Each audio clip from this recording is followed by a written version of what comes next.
Hey, welcome back, guys. Automotive Inquiries here. So I got a video today in regards to more questions that have popped up about the Godzilla, and I'm just going to go through them kind of like just bang bang boogie. And then, like I said, as these keep coming, I made another video about some of the things I loved about the truck, some of the most common questions I've got so far, but now we're getting into more and more. So first one, what was the cover that I chose and where to get it, how much? So I picked the Leer 650M. You can buy that from just about anywhere on the internet, including Leer themselves. However, I bought that one from Amazon and I paid $1,005 for it.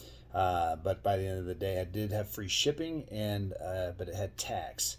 So that'll be applicable if internet companies charge tax in your municipality or your state or whatever. Here in Colorado, they do.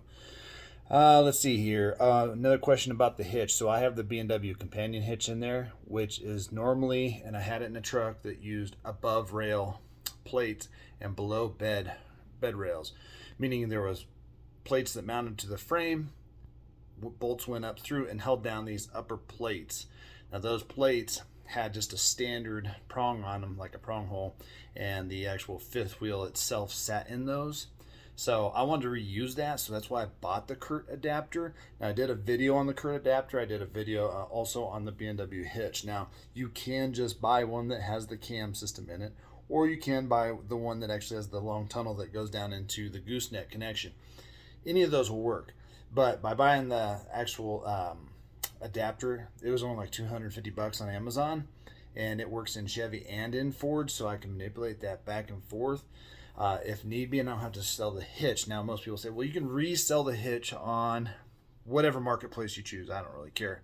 Well, the problem is you're not going to get the money back out of it. So I thought, well, I already spent the $800, $900, whatever it was at the time, to buy that hitch, and so I just want to reuse it, so I bought the adapter. So you don't have to use it, but you can use it if that's good enough. Now, if you want to go buy it like a cheaper used hitch on another marketplace, and you bought that adapter system, then you could still use that with your Ford or Chevy puck system with that exact Curt. You'll have to watch that video though to get the model and stuff, but that's why I did use it in this truck. It's not a necessity, but it is if you want to reuse a current hitch. All right, when are we going to change the first oil? What type of oil and everything? So this is a touchy subject along the lines of everything. So Ford says 7,500 miles to 10K. Okay, I have never done that, not in a diesel, not in anything. I don't like that idea.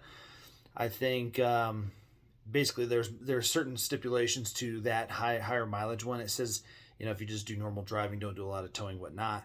But there is a severe service, which is 7,500 miles. Now, even that seems a little high to me initially, because I grew up on the 3,000, every 3 months, 3,000 miles.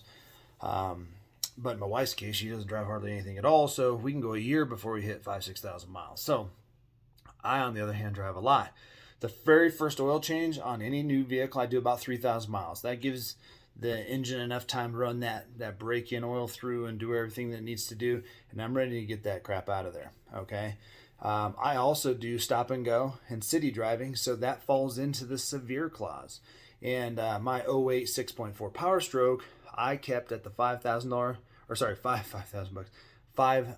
mile interval, and that actually kept that truck running like a dream. I know a lot of people said there was a lot of dilution issues and stuff like that, where the diesel particulate burn-off would oversaturate the oil and cause issues with it. I never had that issue because I just over-maintained it. Now, if you're one of the old school guys that does 3,000 miles, it's really up to you. You can never get in trouble over maintaining it, okay?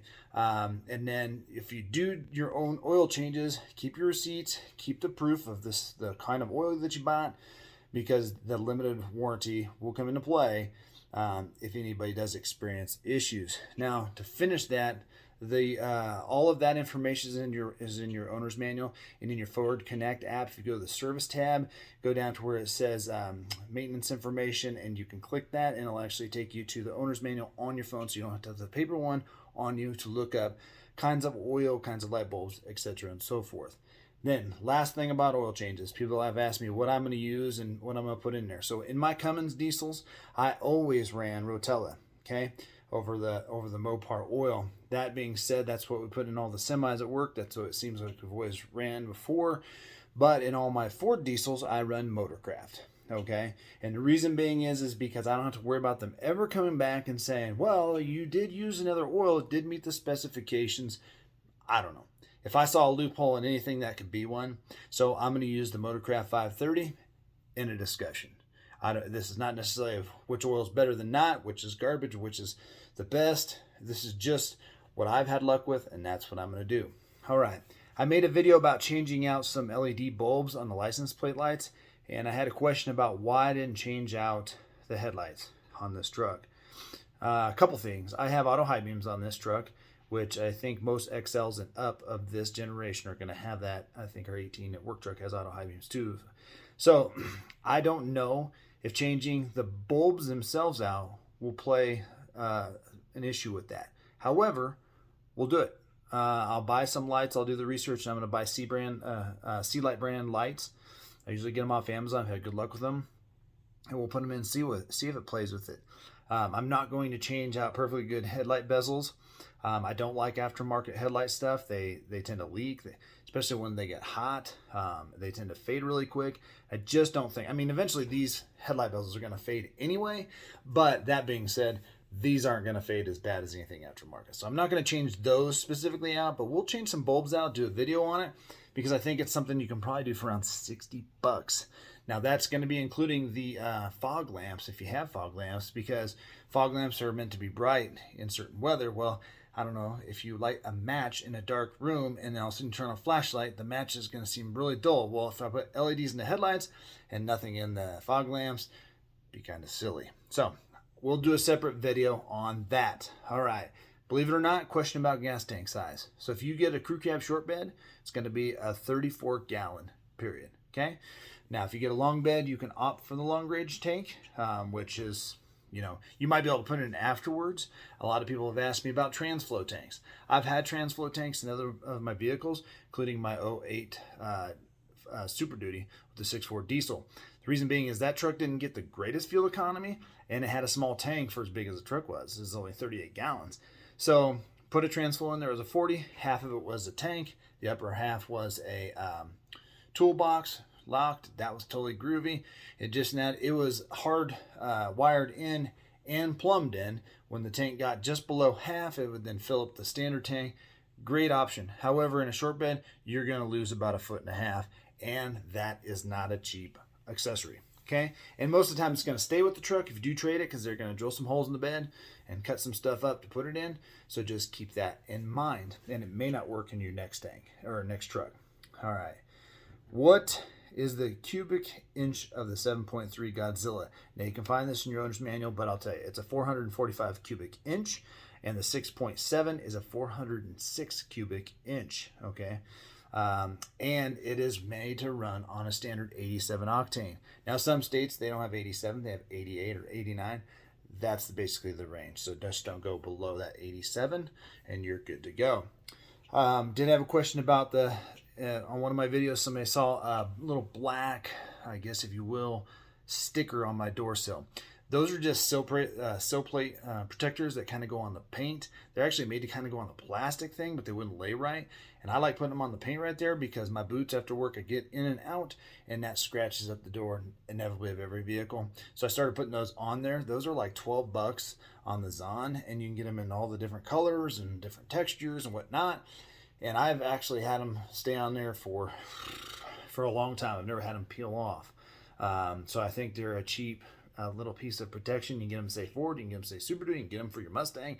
It's not just Super Duty exclusive though. They're made to do it, and they will cover all 4 doors. It'll ask you if it's a crew cab or an extended cab. All right, so that is the next list of stuff that has come up on the truck. And then so we're gonna keep on keeping on. If you have questions, please reach out to me. It does take a while before I get enough of these new questions where we can do it. Otherwise, I'll just respond to you guys and tell you which video to go to. But if everything we've covered here, there is a video on it. except for the headlight bulb exchange, which we will do. And again, I'm trying to get my hands on a Silverado gasser. However, that's not looking like it's going to be super great. And a lot of people actually told me, just wait for the 24. If we're going to compare apples to apples, let's do that. However, there are a lot of people that want me to now put a 6.4 Hemi against it. So I'll start looking for that. And we're going to see it on the next one, guys. Thanks a lot.